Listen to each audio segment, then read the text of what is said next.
Hello everyone and welcome back. Today I have a very special guest here with me. I'm Kalen.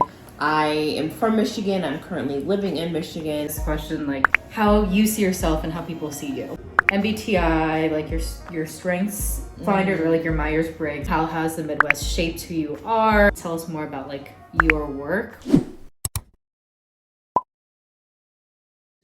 You've talked also a little bit more about how you would potentially be interested in looking at eating disorders within the Black community. Black folks' mental health is also like very important to you. Wanting to hear more about that, I guess, because I feel like it's been mentioned in passing, but I would love to know.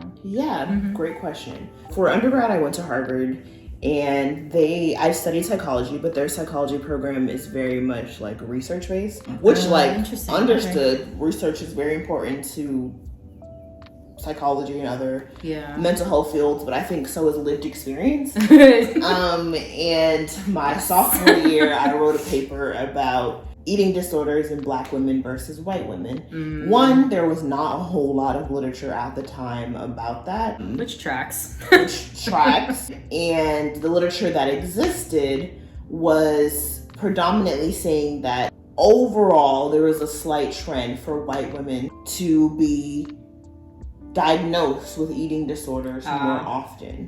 And my understanding of that, or what I really took away from that, is like, are we using the right measures to say that like white women are more likely to have eating disorders or whatever? And I remember, sorry, I'm jumping all over the place, but my senior year of college, there was a course on eating disorders. I was like, cool. I'm excited for it, like it's gonna be good. I walk in, it's all white women. Even the professor's a white woman. I said, you know what? I'm not gonna put myself through this, because jumping back to my sophomore paper, like my advisor didn't rate it really well, was like, oh, I don't think this is true. Like maybe Black women have lower rates of eating disorders just because. And I'm like, just because that, what? Like, exactly. Just because what? I'm not comfortable with like making that argument. So I accepted the grade and moved on.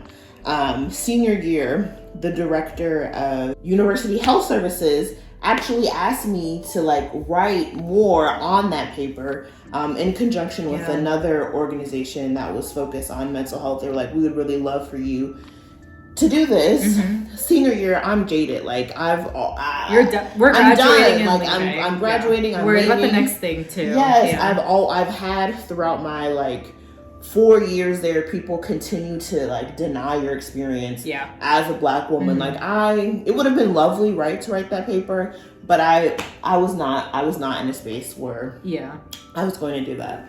So, to your question, I have always been fascinated, especially in college, in Black women's eating disorder and just I think our relationship with food in general. I remember my freshman year at Harvard, like spending hours in front of like mirrors, in front just like dissecting my body. The food wasn't great, so I wasn't even eating right. Like I would literally have like tomatoes and cucumbers for meals. That's like negative.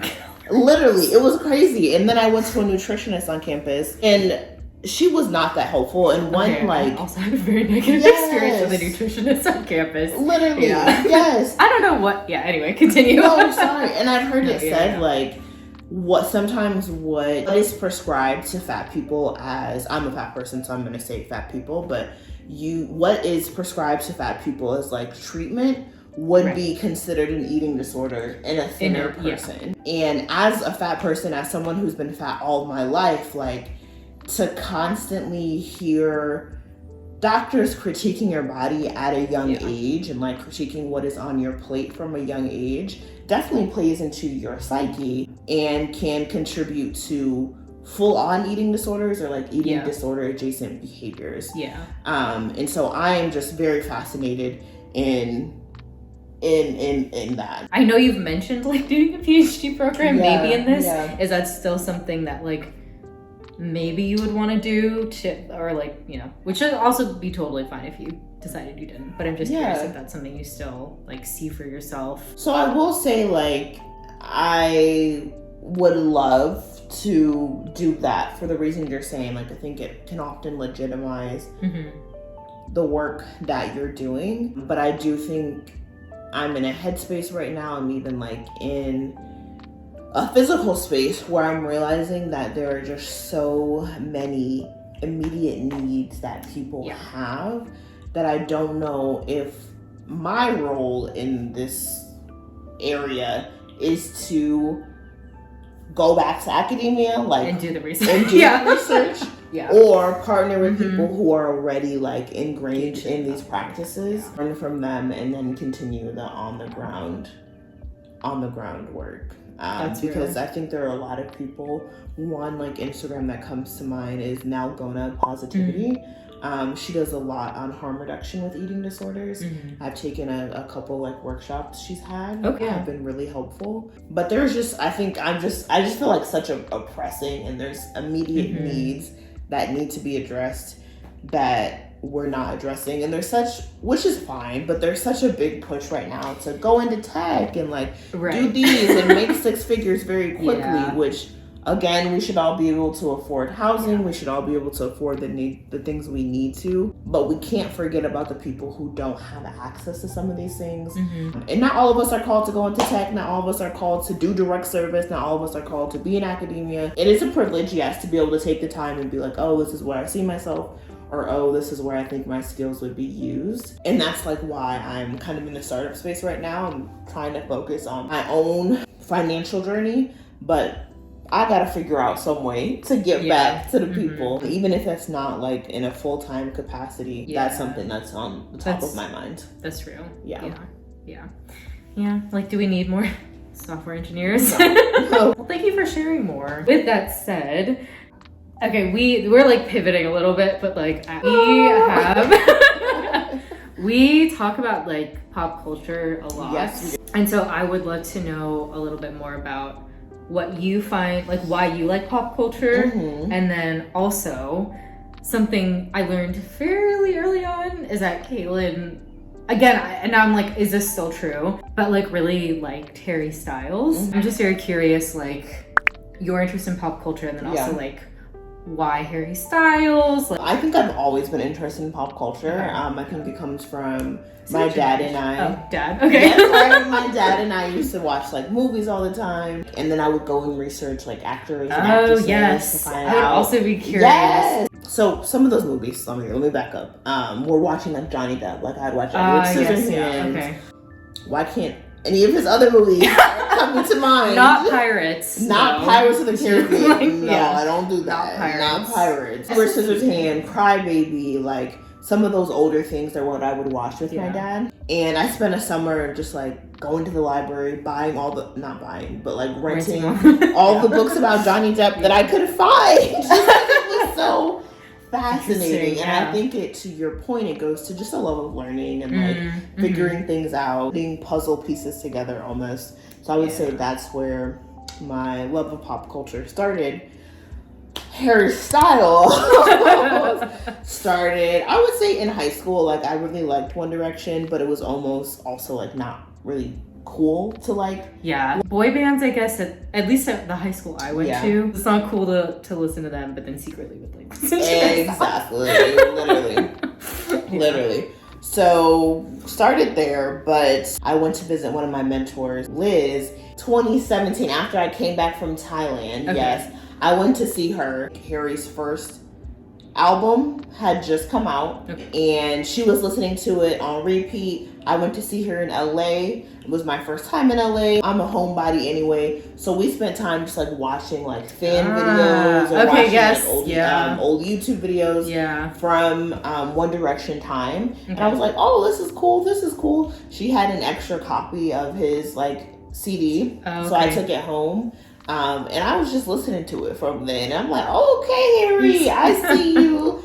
Summer of 2018, I went to one of his Madison Square Garden concerts with Liz. And then 2 days later, I saw him in Detroit when I flew home. And I think being at those concerts for me was unlike anything else. But especially that first tour of his, felt like a community. People were very welcoming. He would have the Black Lives Matter flag. He would have the Pride flag. And it was just a very like welcoming space. Because like at the time, I feel like that would have still been like on the rare side. Like I feel like now you probably will see that more. Like it's everyone and their mother has like #BLM like in their profiles, which is a whole other conversation around like performative activism. But like I could see what you don't see a lot of, like especially white like cis white male men, yes. What? people saying that? Yeah. What? So yes, it was like, to your point, like very much like, oh, this is different. Yeah. And it wasn't in a like tokenizing way. It was like, oh wow, like he sees us. Like when you first met me, I think I was coming off my Harry Styles high. I had just seen him twice in concert. I like made that one of my fun facts. I was just about to say, I think yes. That was how I first learned about it. Because I think you were just like followed Harry Styles. Yes. And I was like, I want to know more. You were like, what? I think I'm a little like further away from that now. I think especially like with his stardom almost. It was fun at first. Okay. At the beginning, you mentioned Jesus, and I didn't ask about your faith. Oh, yes. So I would like, Jesus. if you would like to share. Yeah. Because I know your faith is very important to you. Yeah. I grew up in the church. My dad was a pastor. He didn't become a pastor though until like college, but he was a minister. When I was younger, his dad was a pastor as well. So definitely grew up in the church. I don't think I started making my faith really my own though until I got to college. Okay. And I was a part of a ministry there for 4 years. Some of the like leadership team as well for 3 of the 4 years, organizing campus events, different things like that.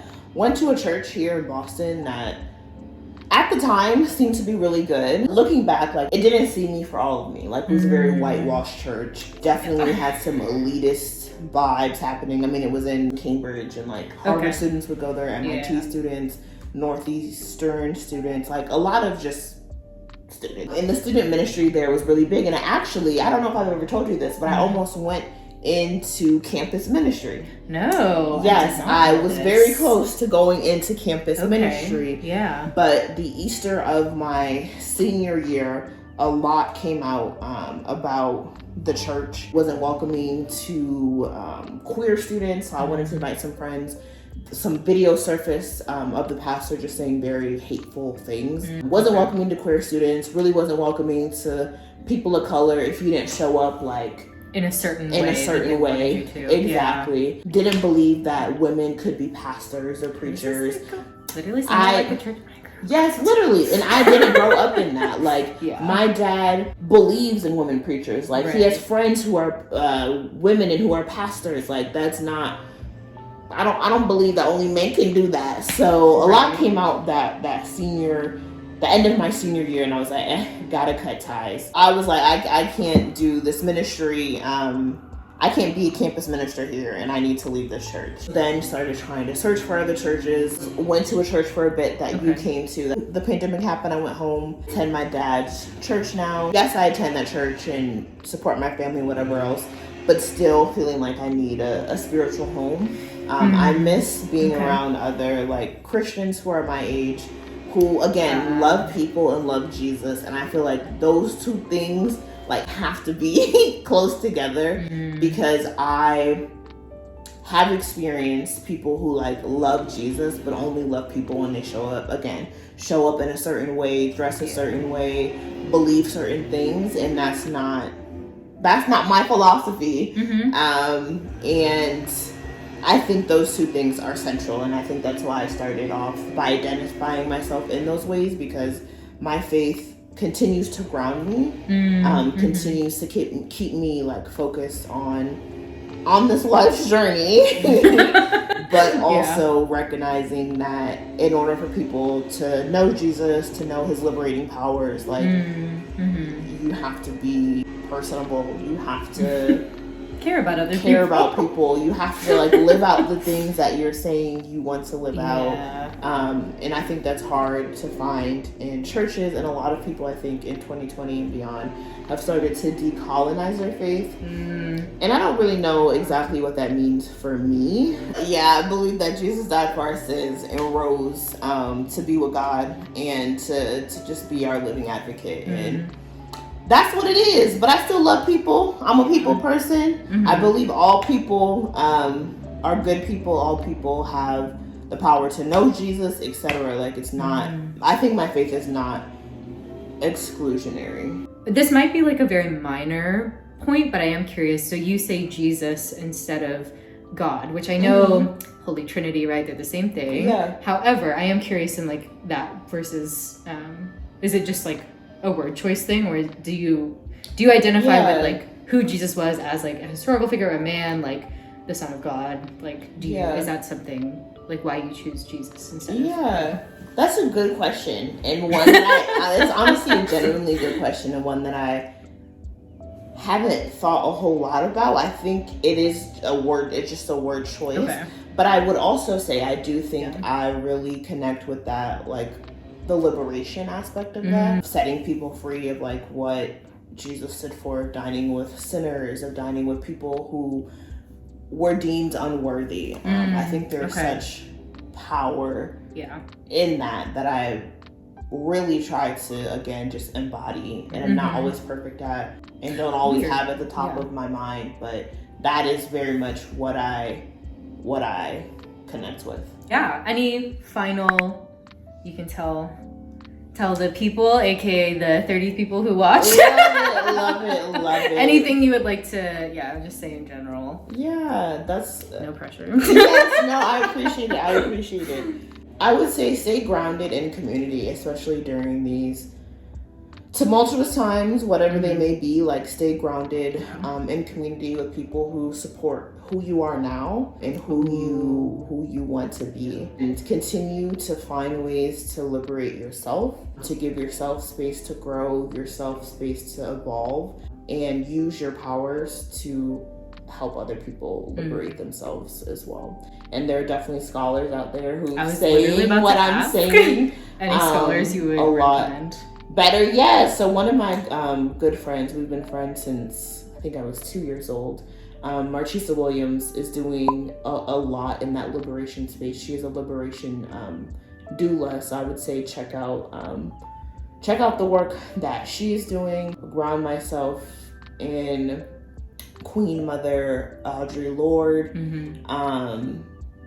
Find people, again, who you can connect with and who speak to those parts of yourselves, are seeking liberation, that are seeking just a better existence. Like, what we have is not necessarily the end all be all. And it's cheesy as it might sound, like, you can be the change you want to see in the world, and it can be such a small thing.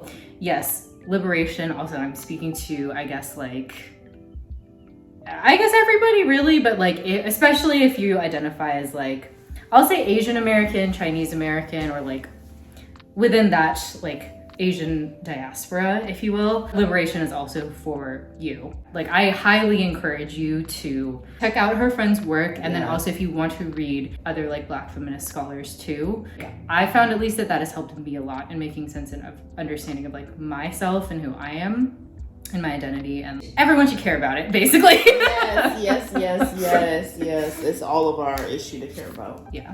Well, thank you so much, Kalen. Thank you. This has been like so much fun. Okay. Whenever you're trying to chat again, let me know. Yes. Hopefully it will not be the last video. Well, thank you so much for watching, and I'll see you in the next one. Bye.